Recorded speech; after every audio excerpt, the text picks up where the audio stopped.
I'm Kirk Harnack. On This Week in Radio Tech, I'm joined by Tom Ray, Chris Tarr, and Chris Tobin. We're talking about your favorite radio, your pet radio peeves, audio snobbery, and will 60 hertz always be? TWiRT is up next. Netcasts you love. From people you trust.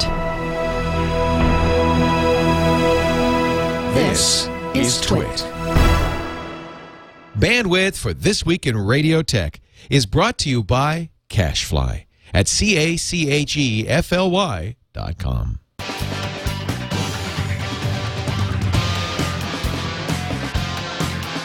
This is This Week in Radio Tech, episode 89, recorded June 29th, 2011.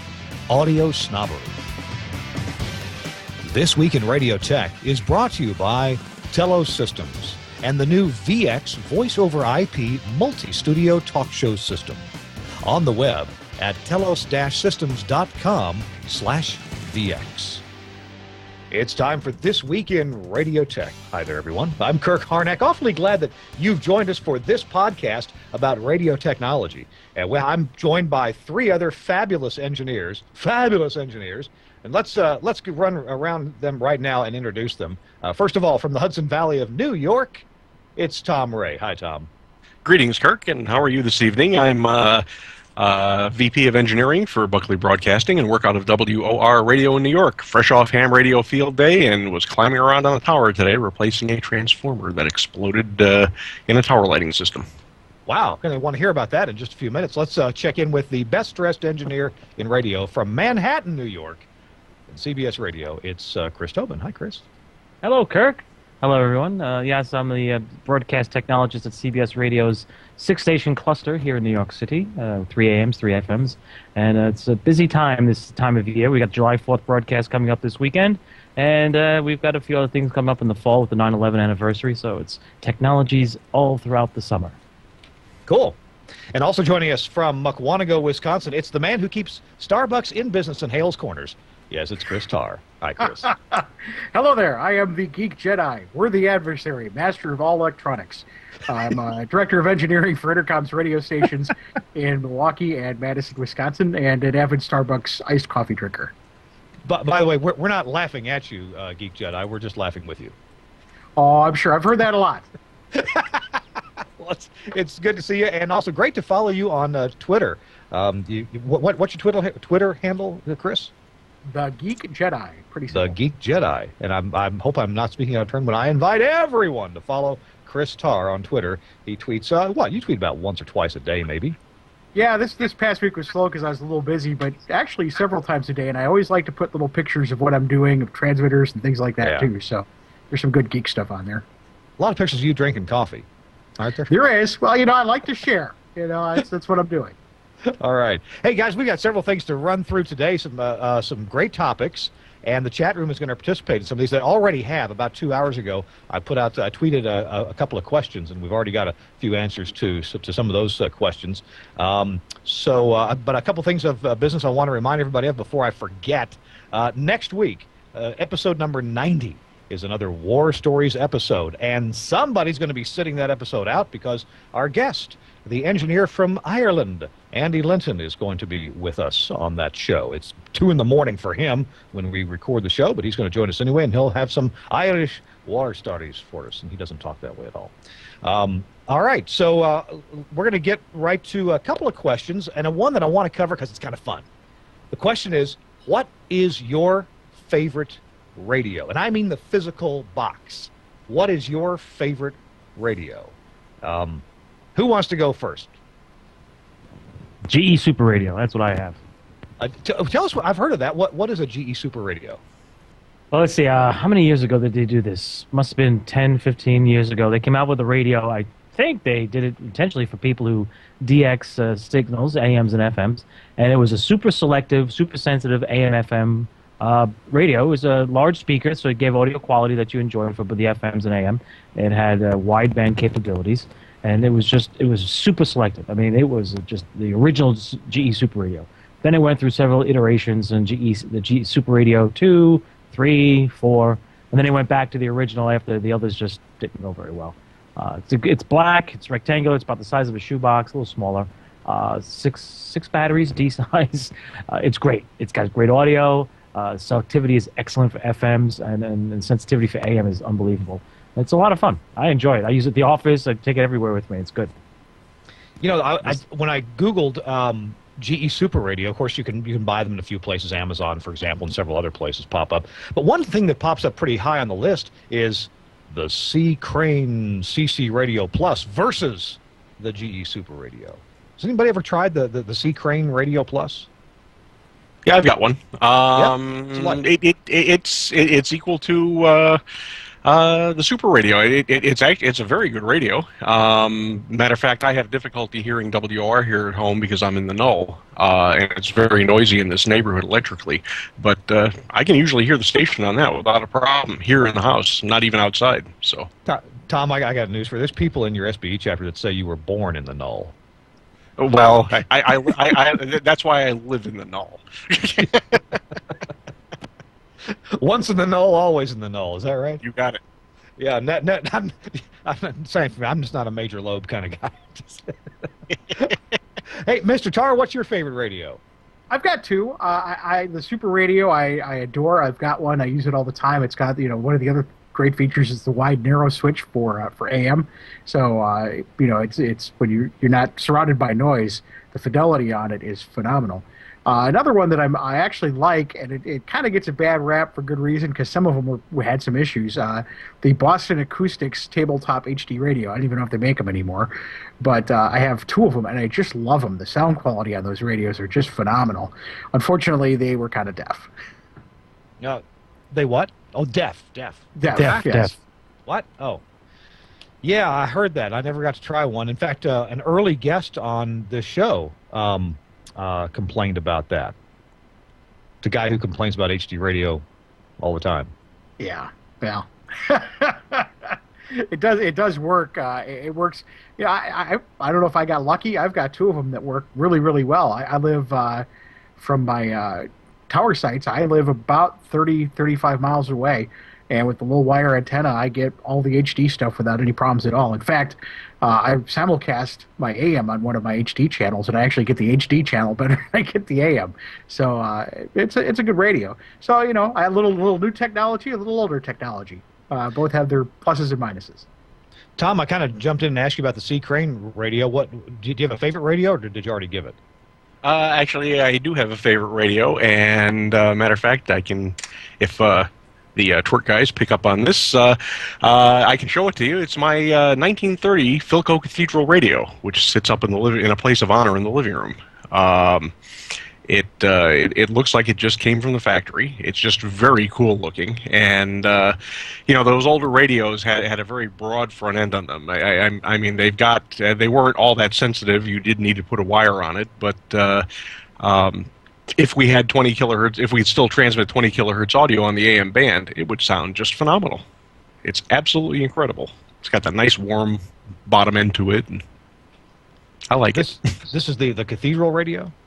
Yeah, they call it a cathedral radio. It's got the arch, and I've put a link up here if we can pull it up on TWiRT possibly. It's got the arched cabinet. It's a table radio. It's about I'm going to say that high. 1, 2, 3, I think 6 or 7 tubes. Just a very, very classy looking radio. It's when I think of old radio or the heyday of radio back in the 1930s, I think of a Philco Cathedral because it just it looks like the era. No, is it actually called the Cathedral radio, or is that your name for it? No. They call it, the style is a cathedral. Okay. Yeah. Yeah. All right. And there's also another style. They call it the tombstone because it's square. It looks like a tombstone. Oh, yeah. So. Okay. So, but it's very cool. I just like this radio.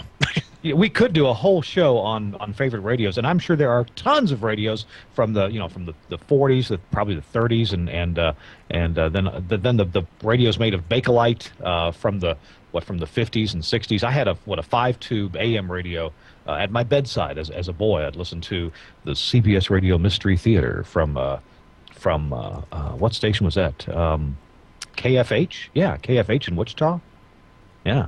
Wow. Okay. Hey, and my favorite radio is the Tivoli, or Tivoli. How do you pronounce that?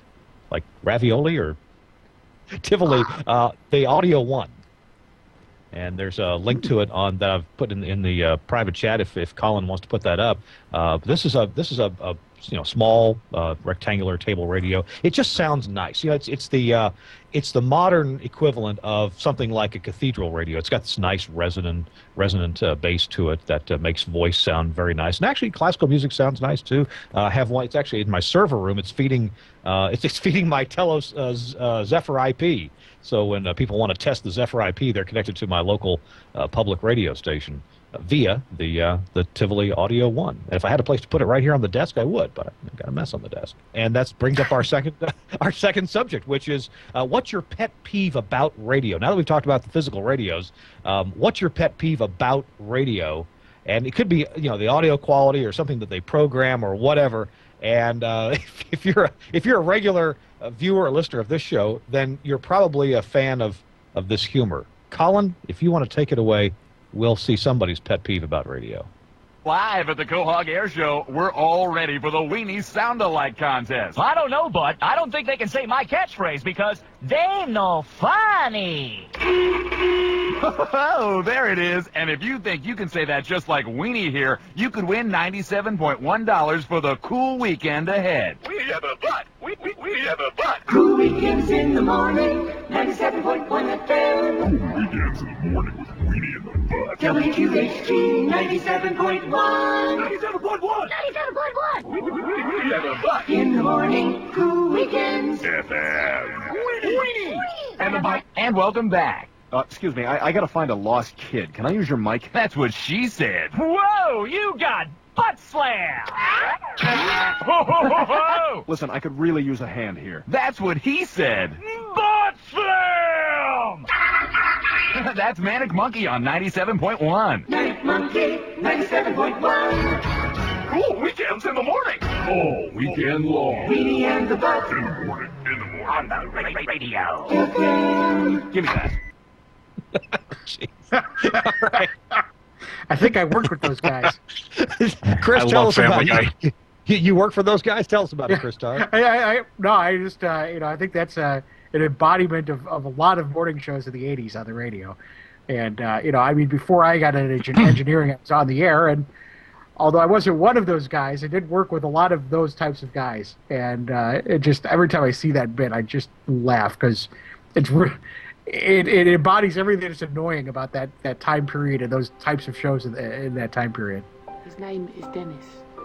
We can shut that off. Yeah, there's a spot that comes on after that, Colin. So, Mr. Tobin, Chris Tobin, did the CBS stations go through a period like this? When I was working in small town radio, I think in Richmond, Kentucky, it seems like the program director of the station that I worked at said, whenever we play a jingle, I want you to not play one jingle, but play two. So we played one jingle and then another jingle and then back into music. How about you, Chris? Oh, CBS had some of the real big top 40, if you want to call them that, the hot hit stations, the hot hits format from the Mike Joseph Consultancy back in the 80s with the CAU in Philadelphia. 98 Now was the logo, the slogan. HTT in Boston. Where else? Chicago, WBBM, B96. Oh, yeah. The hot hits, that style of delivery was all over the place. CBS had them. ABC O&Os had them. There were a lot of copycats, if you will. Everybody went with the jingle packages from Pam's, Series 27, Series 17, Jam's Productions, John and Mary Wolford. That was as Chris points out, that was an embodiment of everything. Of course, in New York, you had one of the biggest morning zoos ever with Scott Shannon back in the day. Oh, yes, 1984. Did a lot of that. Zoo. Yeah, the morning zoo formats that were coming out, yep. Mr. Leonard. For those of you who remember. Tom Ray, you were on there a little bit, weren't you? Oh, I've done a little bit of on-air work, and that clip, I've worked with people like that, but just the constant call letters there reminds me of a station I worked at. It was a talk format. And I'll pick on them. I don't know if they still do this, but it's in Connecticut. It's WTIC. Honest to God, we'd come out of a commercial break and it'd be WTIC temperature 73 degrees. WTIC news time is 8:36. WTIC lead story: Governor signs budget. Now with the WTIC news, it was like boom. AM 1080 WTIC. Yeah, WTIC AM 1080 radio you can depend on. Why they did that? I'm Why Bob did they Steele. say the call letters over and over again? So you knew who you Arbitron. were listening to. Yep. That's right. To help people make sure they wrote down the right call letters in their diary. That's right. Yeah. But it was like you'd stand there in front of the newsroom and look at this guy while he was doing it and just shake your head. It's like, good Lord, buddy. I just remember you should have write it down and tell a friend. You know, we always used to make fun of those guys. You know, do like triple time, 7:10, 10 after 7, 50 in front of 8, and you know, there's all these crutches. And in fact, I remember towards the end of my days when I was a program director, you know, I would have guys like this who'd say that on the air, and I would take them aside and I'd say, listen, you know, get rid of those crutches because nobody talks like that. Do you go home and say to your wife, hey, how you doing? It's 7:10, 10 after 7. Let's go outside and see what's going on. Hey, what's for dinner, honey? You know, that kind Some of thing. people did. And Why no time? Bing bong, 5 minutes. Some past of those the big did, yeah. old- You know, I'd sit there and go, listen, you know, talk like a human being, talk like a person, because people relate to people. They don't relate to, you know, these kind of fake characters, you know. And so it was always actually a big challenge because those of us who grew up in that era, we all wanted to sound like that. That's how we used to pretend being on the radio was to talk like that. So when we actually got a job in radio, that was the first thing we all did is we all put on our radio voices and talk like this all the time. And I don't know what you're talking about, Chris. I have no idea. so, you know, trying to break these people of that habit, that was tough. You ever go through the McDonald's drive-in and order in a radio voice? That's the whole laugh. Yeah. Welcome to McDonald's. Hey, how you doing? I like a Big Mac, a large say- order of fries, and a diet soda, please. Oh, Thanks. no, even better. Adjectives are your friend here. So what you want to do is say, yes, I'd like a hot Big Mac and steaming hot French fries plus an icy cold Coca-Cola. Personally, I order a stomach pounder with cheese. But anyway. So what I want to ask, though, if you mentioned this peeve, you know, about having to mention the call letters every break, like 4 times in the break, and I've worked at a rock station where they had to mention the call, the slogan 4 times in every break, and this is to remind people about what they're listening to. I don't know how people filling out an Arbitron diary could possibly get confused about what they're listening to, but I suppose they could. Now that we have the personal people meter technology, the PPM, does this matter anymore? Can we break those habits? Have we already? I think so. Yeah, I mean, in our markets, we've actually, you know, it used to be where we'd go song, jingle, song, jingle, song, jingle, song, sweeper, song, talk. We've actually started doing segues with just musical logos in between, without any call letters or slogans or anything, and it seems to be working because, you know, there's no recall anymore needed. You know, you're not filling out a paper diary, so you don't have to remember what you were listening to. With this technology, the meter does all that for you, so it doesn't really, it doesn't really hurt you if you, for example, don't say the call letters every 30 seconds. Radio format. So I think Chris is probably in the same boat with his stations in New York, but that's kind of the big thing now. In fact, people actually, would consider people doing that as talk. Even the jingles and the sweepers and things, if you're to focus group, people who think that you talk all the time on the radio, they count that as talk. So in a way, it was kind of good because it allowed us to actually segue a few things and make it sound like we're playing more music. Mm-hmm. Maybe because you really are. Yeah. Go ahead. It's interesting, Kirk. If you listen to like Sirius XM radio, the decades channels, like the 60s, 70s, 80s, and 90s, and you can actually hear the different styles from the eras. Because in the 1960s, you had all the guys who talk like this, and they talk up all the records, and they also say 60s on 6, boom, hit the vocal. And the 70s guys do that, but they slow down a little bit. The 80s guys kind of do that, but they more talk to you. And then you come to the 90s guys, who they just kind of stop in the middle of a thought and hit the vocal that way, and there's no ID, no anything, and it's like, why? I mean, it's really cool to just punch around and listen to the jocks and hear how their deliveries have changed, over the decades. Hey, when I put the question out about your favorite radio, and I'm sorry to backtrack a bit here, but a couple hours ago, somebody replied that their favorite radio was actually some software. It's the Wonder radio. In fact, that came in. The Wonder radio The link is Wonder, WUNDER, radio.com, Wonder Radio. So it's just an app for Android and iPhone and BlackBerry and Windows. They claim to have one. I'm sorry, go ahead. Oh, I'm sorry. Go ahead and finish your thought. Somebody posted something in the chat room I thought we would address real quick. Yeah, well, just that Wonder Radio claims to have one of the best directories in the Internet. And that's really a key to getting to hear what you want and find what you want, is having an easy-to-use directory. Go ahead, Chris. Somebody had mentioned, a couple of people were asking about PPM and personal people meters in the chat room. And just kind of a brief overview, what that is for our ratings now, at least in the larger markets, instead of going to, it used to be where in order to rate radio stations, the way it worked is you'd listen to the radio and you'd write down in a diary what you've listened to, and you send that in, and that's how they tabulated how many people were listening to your radio station. Now they have what are called PPM or personal people meters, and essentially we have encoding equipment on the transmit side, and people who are collecting the data, the listeners, wear these little pagers. And the encoder watermarks the audio of your radio station. It sends out an inaudible watermark buried in the audio, and the people meter takes that out. So whenever you have the radio on, whatever station you're listening to, the meter logs that for you, takes the watermark of the encoder, and logs that for you. So that way it's not relying on a person remembering what they listened to and writing it down. It records actual listening. If you can hear it, the meter can hear it, and it records that as having listened to the radio station. So that, in a nutshell, is PPM and how that works. So what you're saying is it's produced by Watermark Incorporated. No. So the PPM doesn't require that people remember what they were listening to and write it down. It actually records automatically their exposure to different audio media. Yeah? Yeah, that's exactly it. And it actually, it's kind of funny because even if you look back at the terminology over the years with Arbitron, it went to, what radio station did you listen to today, to what radio station did you hear today, to just the people meter hearing everything you do.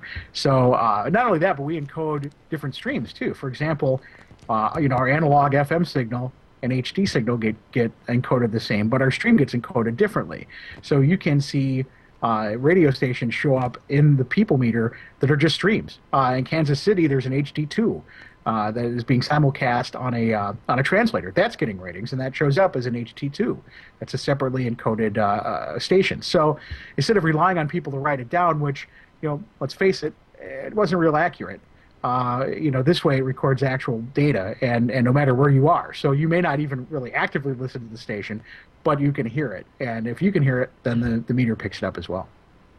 So we touched on this a few weeks ago. I think Chris Tobin alluded to stations are finding that their ratings are, some stations in particular, are finding their ratings are not what they expected with the people meter technology. That maybe you're finding out you're getting more listeners than you thought you were, because maybe the people meter is actually measuring and maybe your target audience wasn't so good at writing it down, or maybe you're getting lower numbers than you thought you should be getting compared to the diaries. Chris Tobin, what were your thoughts about that? Oh, that's true. I mean, I talked to a lot of programmers who were telling me, because I was at a seminar, I think it was NAB, or doing some audio stuff, and I started talking to some of the PDs about the results with PPM in their particular markets. And I don't know if everybody's rated in PPM just yet, but they're probably close to it.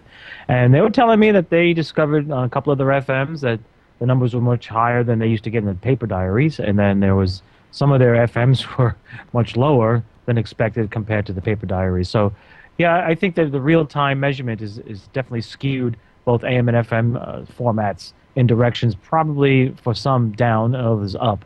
I think like stations like ours on the news formats, it's tough to expect high numbers because people are pumping in and out of the program, which is basically the feature of it. Whereas music stations tend to be a little longer, and I'm sure Chris's stations and some of the times in the other markets, like we have several FMs that do very well. It's just, I think the format just brings people in, they stay with it and go. And then there's also the algorithm that the PPM operates under, and the methods and the time intervals that it samples. After I read about some of the methods they use, I'm like, wow, it's not there's just some tricks how there. long they listen. There's some what? There's some tricks there for sure that you can learn from that. Yes, and I've read a couple of Arbitron reports and talked to some folks, and I must say they have definitely figured out the gaming of the system. Another thing to consider too is back in the days of the written diaries, a lot of Hispanic stations, AM daytimers, those stations actually had their ratings weighted because of the way the dies are distributed rather. That's gone away with PPM because they actually try to weight the meters now. So that also can change because in the past, that weighting may have changed. May not have reflected actual listening. Whereas now, instead of weighting the ratings, they kind of weight the amount of meters that come out, and that's changed some things too. I know when it first came out, a lot of Hispanic stations in large markets went from number 1 and number 2 to bottom 10 or bottom of the top 10, and they've made some changes there to make that work a little better. But there is some of that going on as well. So, can you guys allude to any of the tricks that you can use, or the things that you should be aware of with PPM technology? What programmers should know, or what engineers should know about PPM technology to make sure their station's getting counted at least for every listener that is exposed? Make sure you don't process your audio in the best, I won't say the cleanest, but the most proper way possible. Some tests that I've done, if you distort the audio enough, you could, over time, not every time, but over time, create dropouts and issues with the PPM encoding. But you have to be really nasty with some of the processing. But I've noticed that some EQ settings, and if you really get crazy with some stations that like to process in the mid-range to create that punch in small radios, you can create havoc in the PPM world. Also, make sure you have as many redundant audio paths as possible, because when you're not passing audio through that encoder, you're not putting out a data stream, which means you're not getting counted. And as far as the audio goes, you need to be conscious that there is a threshold that the encoder will operate on. And if you drop below that threshold, the encoder will immediately stop sending codes. It won't report an error unless I think it's about 3 minutes. So it won't report an error, but it will stop sending codes for that time because, in theory, you'll be able to hear them, and that's why they stop. So the input to the encoder needs to be, it needs to be ridden slightly, but it needs to be above that threshold, preferably at all times. Yeah, the threshold, too, is somewhat elusive. I don't know if some folks have told me +4 is okay, but others say the boxes were designed for +8 as a reference. And Arbitron 2 weeks ago, Chris told me that the receiver was designed for a +8 input, and that the box was designed for a +4. Right, so that's the latest that I got also. So that drives you batty trying to make sure you have a closed loop to make sure you have everything working right. Because I don't know how many plants operate these days with +8 as a reference in the building. Oh God, it can't be many. That used to be common way back when, but not now. I can tell you guys, I use for the PPM monitors, I use the Burke system that monitors the receivers and emails whenever there's any kind of issue at all, and it's fantastic. I mean, we get it'll do a self-test of the backup encoders on schedule and email you the results of that. But if for some reason there's an encoding error, or the encoding stops, or it switches encoders, anything like that, it'll instantly generate emails and alerts and let you know. So I immediately know if there's anything going wrong with PPM.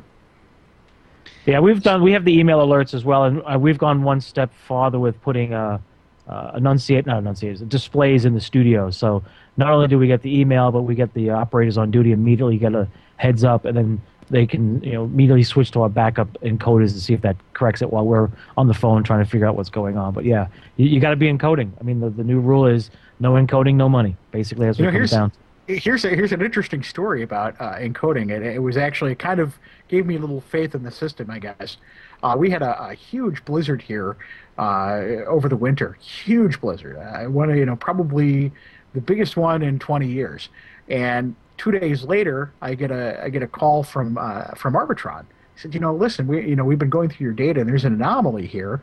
I suggest, your encoder doesn't, obviously your encoder's not throwing out any errors, but why don't you throw it over the phone so we can spec it out? We did. And they said, yep, it's encoding properly.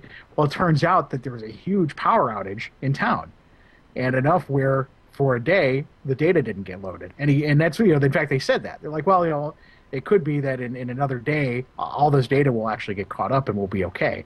But that's, we've had that happen where there's been huge blackouts, and for that day, the data doesn't get uploaded, and all of a sudden a station's ratings for the day go from something very large to almost zero, and it sets off alarms here that there's a problem, and we call the station and that sort of thing. But I found that very interesting. Chris, tell us how that data gets uploaded. If you are selected by Arbitron to carry around this personal people meter, what do you have to do to it? There's a dock that you dock it, it charges, and at the same time sends the data to Arbitron. I actually have not seen how the dock gets wired up. It's either phone or internet, but it's all in one. So the data itself is collected on the device. Then when you go to set the device in at night to charge it up, it then in the background uploads the data to Arbitron. Huh. And I take it that dock maybe can be connected to a phone line? The early models had a phone line. Okay. I think later models now do either or, because they're finding out that a lot of participants in the surveys don't have hard lines anymore. Yeah, I think it's internet, broadband. Yeah. Interesting. Okay. Well, if you Google PPM Arbitron, you'll find a lot of pictures of the several different models of PPMs, and you also find a radio station rack full of the encoder equipment too. If you want to get a look at that, we ought to do a whole show on that subject. It's pretty interesting, and not only is it interesting, but it's vital for radio stations to get right, because if you don't get it right, you don't get counted. If you don't get counted, you don't get the agency buys. And I'll tell you, there's a lot of pressure on engineers for that. Probably more than anything else. When we first, I was really nervous when we first put this together, because it is, for the first time, it's reliant on technology. So if we screw this up, our stations tank, and it's a big problem. So, fortunately, there's a lot of safeguards in place, and as I found with Arbitron, if something really does go horribly wrong, it doesn't take more than 24 hours to get a phone call and say, hey, you might want to check your stuff. So that's all good, but it's scary. So you can actually get feedback or a warning from the Arbitron folks that, hey, you may have a problem. We're not getting enough data from you. Yeah, that was the issue with the when we went through through that storm, and apparently a lot of people didn't upload their PPM data because they had no power. I got a call from Arbitron the next morning saying, hey, listen, something's going wrong, because what we've gotten today, what they say is outside of their norm. So they'll say, what's normal for you, we've gotten it, we can't tell you anything more than that, just that it's outside of the norm. You may want to check your stuff, and if your stuff looks like it's okay, what they will do is the watermarking is robust enough where you can hold a phone up to a radio, and they can decode it in real time and tell you that it's working right. Isn't that amazing? That's what we did. Yeah. Of course, if they called me, none of my stations are on PPM. I own some stations in very small markets. But if they did, I just have to tell them, well, we just don't have that many listeners. That's not surprising. All right, that bombed. The audience is quiet now. Crickets. The applause light went out. We lost power. Yeah, where are the crickets? Hey, this is a great time to segue. We've got coming up in the show, we're still going to talk about, are you an audio snob? And if so, under what circumstances? When do you care that the audio sounds good? So, hey, in the chat room, you may want to give us some ideas on what you think about it. Also coming up, 60 hertz power and the perhaps deregulation of that. Will your clocks and lights all run screwy? And maybe a little update on the national EAS test, all coming up. But first, I want to tell you about our sponsor for this show. It's my employer, so I'm so proud to have them as a sponsor of the show. It's Telos Systems. Now, Telos has been around for almost 30 years, a company that Steve Church, who's an engineer, very bright, clever engineer, and also a talk show host, started the company way back in the early 1980s. And Steve came out with a product. It was a Telos Hybrid. It worked so well that when he sent it to some engineers in New York City, they said, it's not working right, Steve. It's not working right. We're not getting any audio back from it. And Steve says, yeah, it's working perfectly well. That's any audio you send to the caller doesn't come back. Well, we've come a long way since then to what the newest phone system that Telos is promoting. It's just out. It's just now beginning to ship out of the factory. We've got about a half dozen beta sites around the world, and it's the Telos VX system.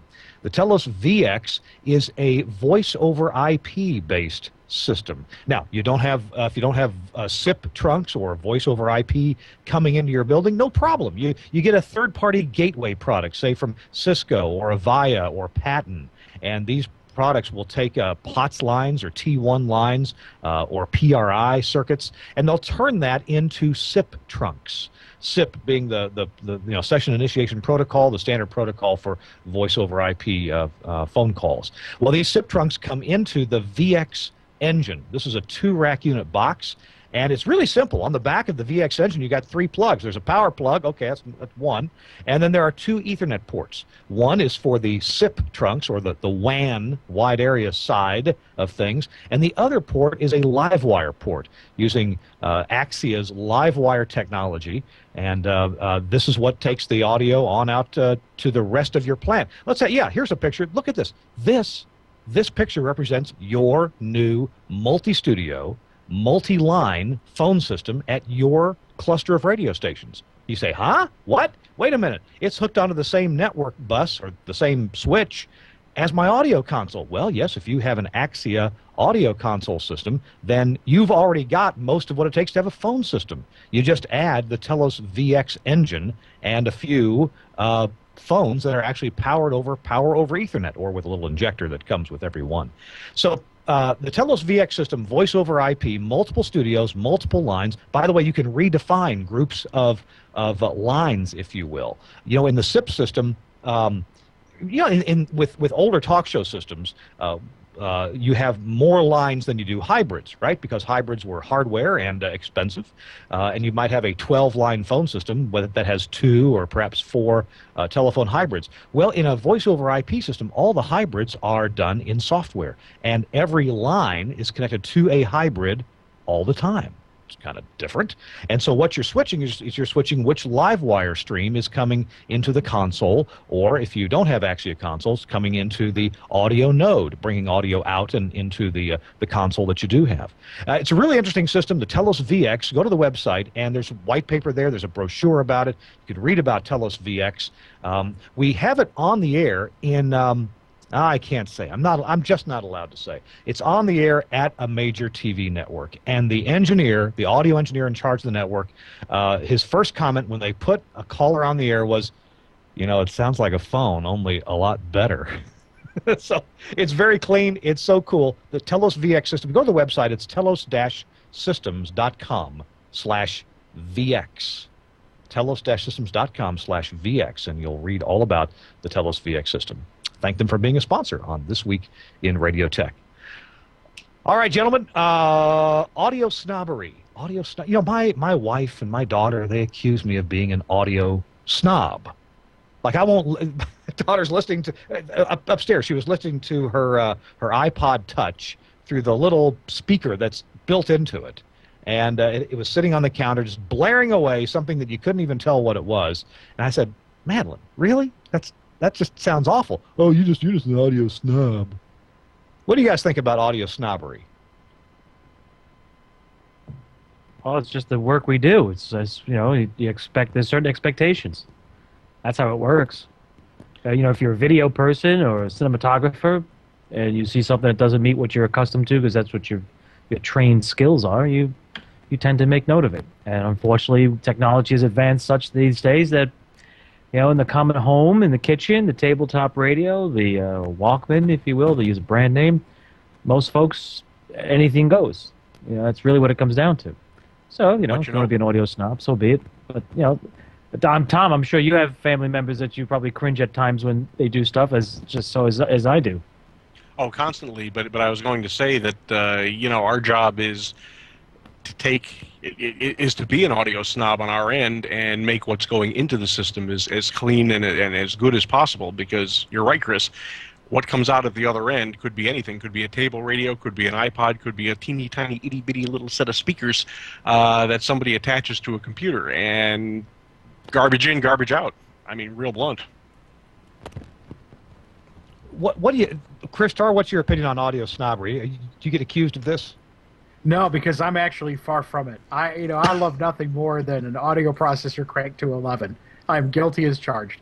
In fact, one of the things my PDs love is that I can make any of our stations sound real loud without a lot of distortion. So, honestly, as I get older, especially, I don't appreciate it as much as I used to. I almost prefer kind of that processed sound. I know when we first went to HD, before processing HD and analog the same was in vogue when we first turned on HD many years ago. Very little processing. It sounded jarring to me. It sounded weird. I kind of didn't like it. I really liked that processed sound. Now, having said that, I do appreciate good sounding loud processing. I'm a big fan of the work that Bob Orban and why can't I think of the Omnia guy? Frank Foti. Foti. Yeah, Frank Foti. I'm big fans of both of them. I mean, each of their processors do things way differently, but I appreciate both of them. Frank's big into loudness and cleanliness, and Bob Orban is very much a purist. And I take things from both of them, and take that with me too. But I appreciate a good radio, but I'm not. I listen to low bit rate things, and I really don't mind. Now, having said that, on the air, I insist that everything's very pure. We do nothing but uncompressed waves on our hard drives. I don't allow MP3s on the air because we do so much manipulation that it sounds really bad really quickly. But I don't mind a little bit of processing. Yeah, Chris, you've really taken my question to a very fine degree, and I appreciate that. I was actually kind of driving more at, look, think about in your average home in the 1950s or 60s, you had probably one, maybe two radios. You probably didn't have a car radio, and that one radio was in glorious monophonic sound, and it probably sounded pretty good because it has a speaker this big, right? And what passes for a speaker for entertainment nowadays? Sometimes it's that's a speaker nowadays. And so I'm talking about the huge difference between the sound emanating from an iPod Touch laying on the counter versus anything reasonable. No, I refer to this study. I wish someday I'm going to find it and post it because I refer to it a lot when we have these conversations. People were played audio from various bit rates, and people actually preferred the weaker sounding things. And I think that's because as these devices have become cheaper and tinier and tinier speakers, you could have really nice full quality wave files you couldn't tell playing it on that little speaker. I think people have just gotten used to that and they don't mind it. And I think people have become less about surround sound and that sort of thing in the car. Now at home, I know a lot of people, with home audio, that's a different situation. But with radios, I think it's gotten to the point where I think with music, I have a hard time finding a lot of people that care that much about it. Really? That's interesting. I think that's kind of telling. You have a hard time finding people that care that much about it. Chris, I mean, obviously you guys in New York, you're transmitting fabulous audio on your FMs as clean as you can while being as loud as you can. Do you find that a lot of people have this attitude? They don't care that much? Oh, sure. We get a lot of that. We have one of our stations, CBS FM, which is a classic hit station. That audience tends to be very particular. I'm definitely a fan of processed audio and enjoy a loud, nice not pumping, but nice robust sound. And I also enjoy the other side of the spectrum. So I'm all for both sides. But our CBS FM station, which is classic hits, the audience there can be very particular. We've sometimes played music that was, let's just say, the original. It was not as good as the original for whatever reason, and who knows where we got it from. And we got phone calls. We actually have people calling and saying it doesn't sound right.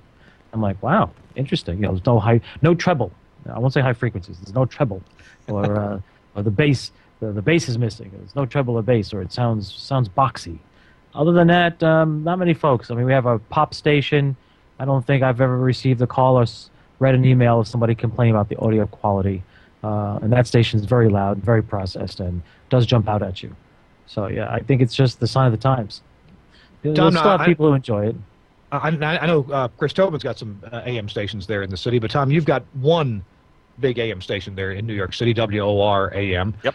What do you find people will put up with or not put up with regard to listening quality? With AM radio, they put up with a lot, just from the just from the medium and the way it is perceived out in the perceived and received out in the field. Because AM itself is subject to many noises, many distortions that are caused just by the environment. I mean, go into an area sometime with your car, listen to a station with a low signal level, and turn on your GPS and see what happens to that station. It'll get wiped off the face of the earth.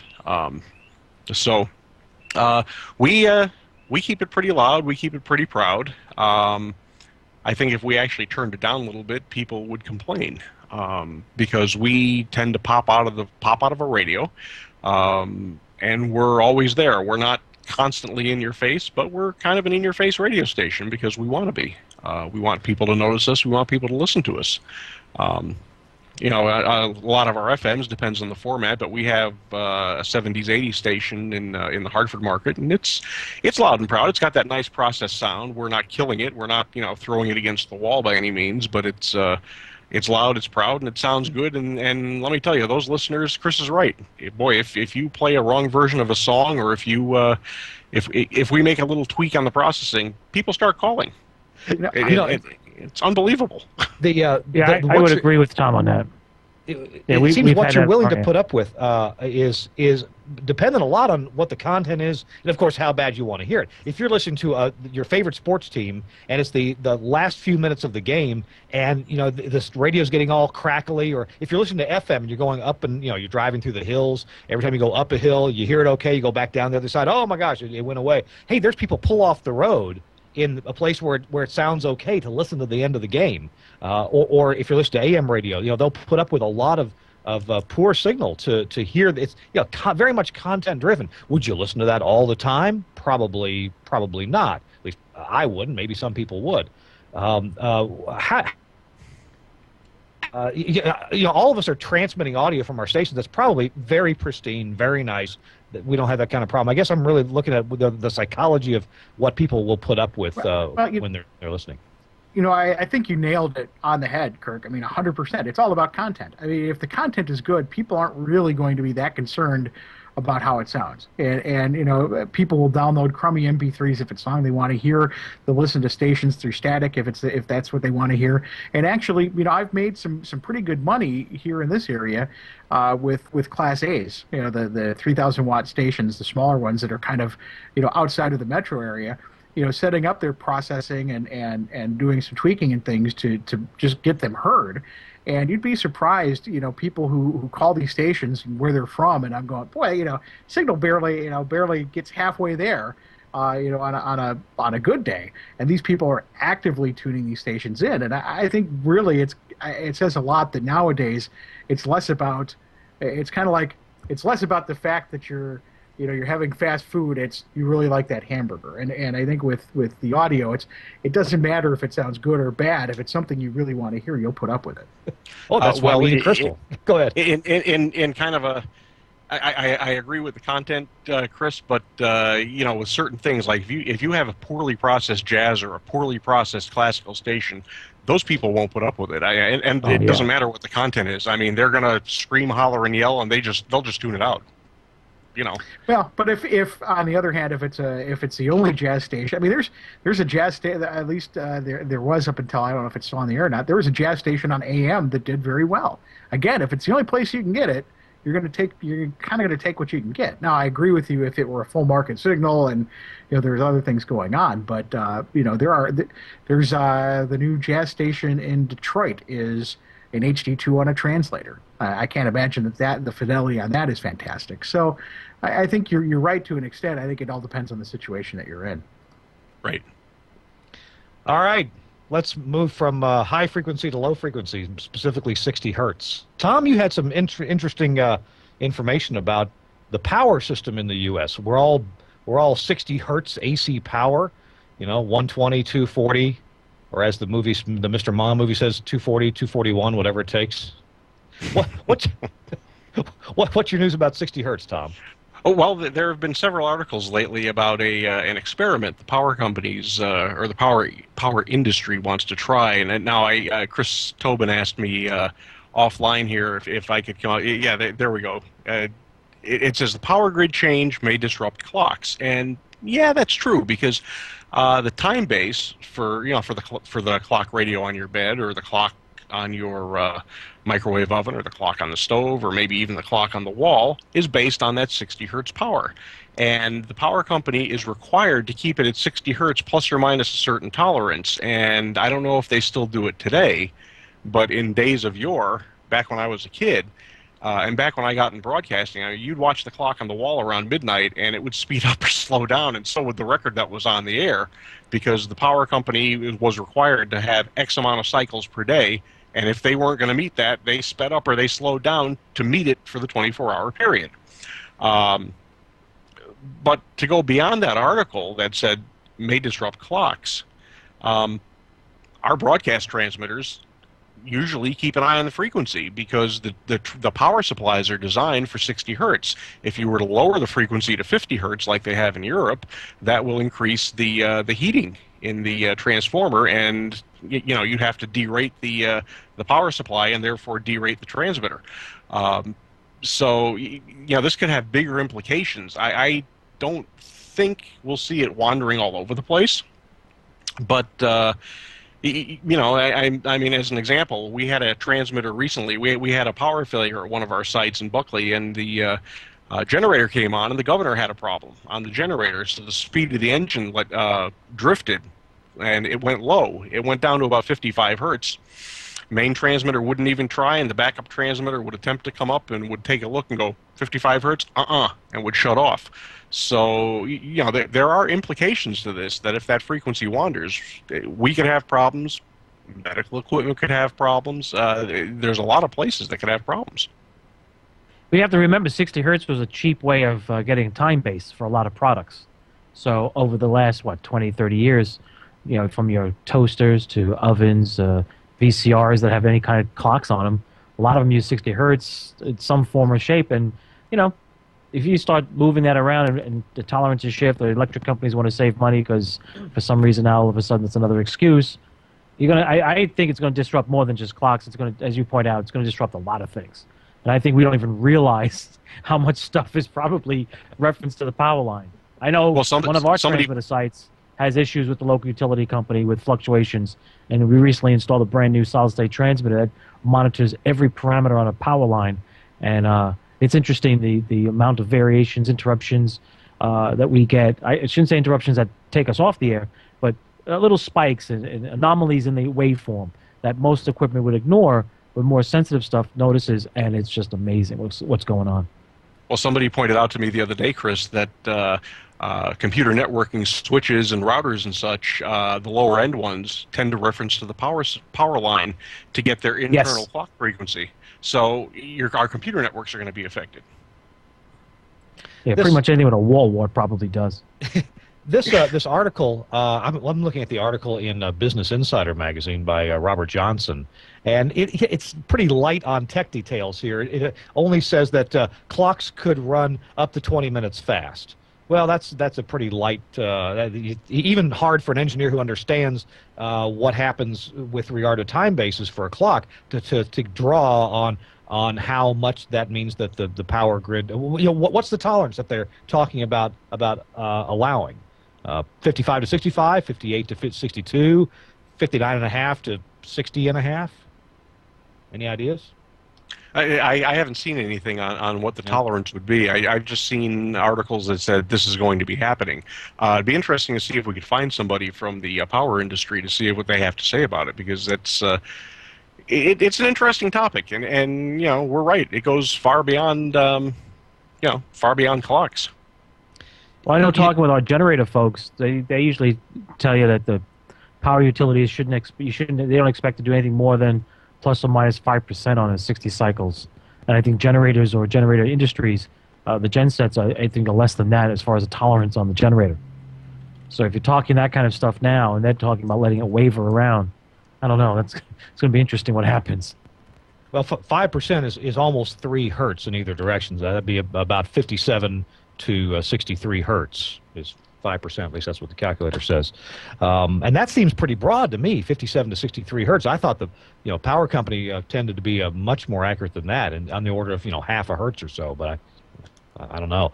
It's something that I would want to point out is, I've worked at radio stations on the air that had a clock that was kept accurate by the 60 hertz line frequency. Usually this is the kind of clock, well, it's obviously the kind of clock that plugs in the wall, versus a quartz clock, which is run by battery, right?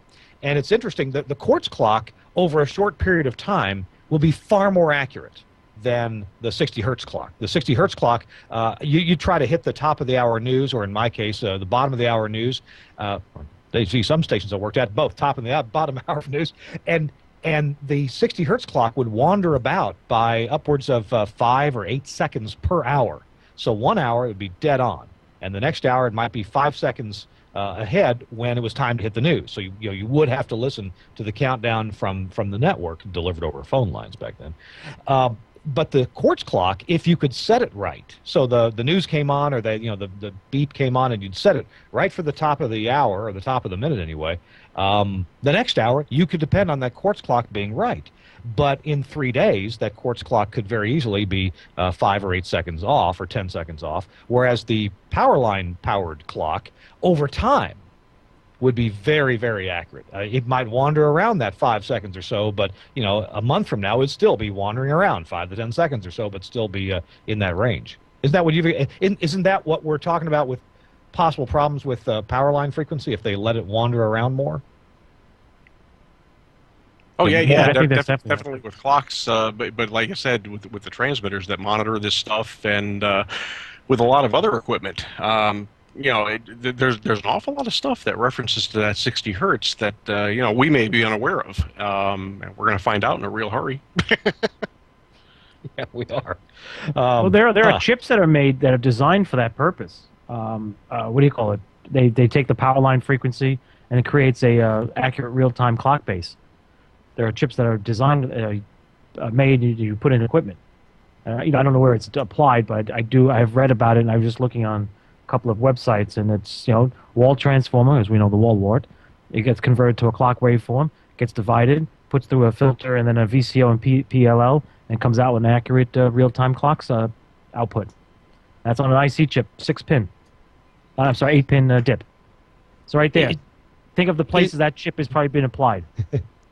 Is any of this being driven by the fact that a lot of folks have home power generation systems, solar or wind, and if they're generating more than the home is using, they're allowed to put it back on the grid? Well, it's got to be perfectly phase matched to the power that's on the grid. Now, this is no trouble at all for an electronic circuit. So you've got a generator, or the solar panel. Solar panel's generating DC, and there's got to be an inverter there, not only to feed your home, but then to feed back to the power grid at times when the home isn't using as much as is being generated. Well, that's just all got to be matched up. But that's a cakewalk electronically, isn't it? Well, yes and no. I mean, it definitely takes a little doing. But I think if you're going to be selling power back putting power to the grid, I'm sure the local utilities there's probably some ISO or public utility specification that needs to be met. Otherwise, you're right. You can't have the frequencies, wandering. Unless the utility companies are doing all the heavy lifting and just take whatever they get and they'll convert it and guarantee it gets onto their network properly. But no one's talking about that. It's a good point. No one's bringing that up. And I mean, you're on the same wires. I can't imagine that the power company can do something else with that. It's kind of like, you got to put power back on the grid. The current would be more outbound from your house than inbound, and it would have to be synchronized with what was there. But all I'm saying is that having an electronic inverter that's taking DC and making AC, that can't be a very difficult thing to phase lock it to the incoming power. Of course, I guess you have to have a sample of that incoming power. Maybe the problem is if you're sending power out all the time. I got to think about that. I'm sure I could read up on that. Wikipedia or somebody would have some info on that. But how do you stay synchronized to a system that you're feeding to? Are you still getting in? I mean, do you have to maybe quit feeding for a second or two to check your phase every now and then? I don't know. It's beyond me, but I'm sure we could look it up. Interesting subject. Hey, we got actually we're out of time. We need to go. We're gonna have to save a couple subjects for next week, including the national EAS test. So let's all brush up on that. See if we can pass the test next week. Hey, our show's been brought to you by the folks at Telos Systems and the new VX phone system, voice over IP based. Very cool. Multiple studios, multiple lines, and pretty inexpensive for that. Check it out at telos-systems.com/VX. I want to thank my co-host on the show, Chris Tarr. I know you had to rush home to make it on the show tonight. Thank you for being here from Mukwonago, Wisconsin. No problem. I enjoyed it. I enjoyed it too, and you can be reached at geekjedi.com. That's where you hang out, right? That is correct. All right, good. And your forums, your engineering forums, are where? Broadcastengineering.info. All right. Good information there. Maybe someone can answer my question about 60 hertz power and how that stays synchronized. I don't know. I could actually talk to one of our guys at one of our facilities. We actually, one of our buildings is about the size of a small city with the power it draws. And during the summer months, we actually put power back on the grid. Oh, cool. I'd like to know about that. I'll find out if we're still doing that, or we just simply go off the grid and then there's nothing going back. But I'll check with them. Okay. See what I can Actually, in Singapore, I was talking to Gene Novacek. We've had him. There we go. Sorry, Gene Novacek with ENCO. He has built an energy-efficient green farm in Massachusetts, where he generates during the daytime a lot more power than he needs. And so he's feeding to the Massachusetts power grid from his home there, just west of Boston. He's the person we should ask. He's involved a lot in that. Yeah, and hey, he's an MIT grad. So he'll tell us all about it. So, hey, Chris Tobin, thank you for being us from New York City. Appreciate you very much. Oh, you're welcome. And Tom Ray from the Hudson Valley of New York, where he's sucking all kinds of electrons into his ham shack. Well, of course I have to. It's what we do. That's right. That's right. And you also put up a lot of bad quality on those long-distance ham contacts, don't you? Oh, you put up with a lot of bad quality, but you have a lot of fun. Thanks again. Thanks, everybody, for being with us. Colin Weir, I appreciate you switching the show today. Thank you very much. And thanks to the TWiRT Network for having us on there as part of one of their family shows. If you want to listen to our show, it's real easy. You want to subscribe to it or anything like that, go to twit.tv/TWiRT. TWiRT stands for This Week in Radio Tech. You can listen or watch right there on that website. You can also subscribe or download. So no matter what your listening model is, it's right there, or viewing model. It's right there at twit.tv/TWiRT. All right, next week it's a War Stories episode with our guest Andy Linton from the Emerald Isle, Ireland. Looking forward to that. We'll see you all next week on This Week in Radio Tech. Bye-bye.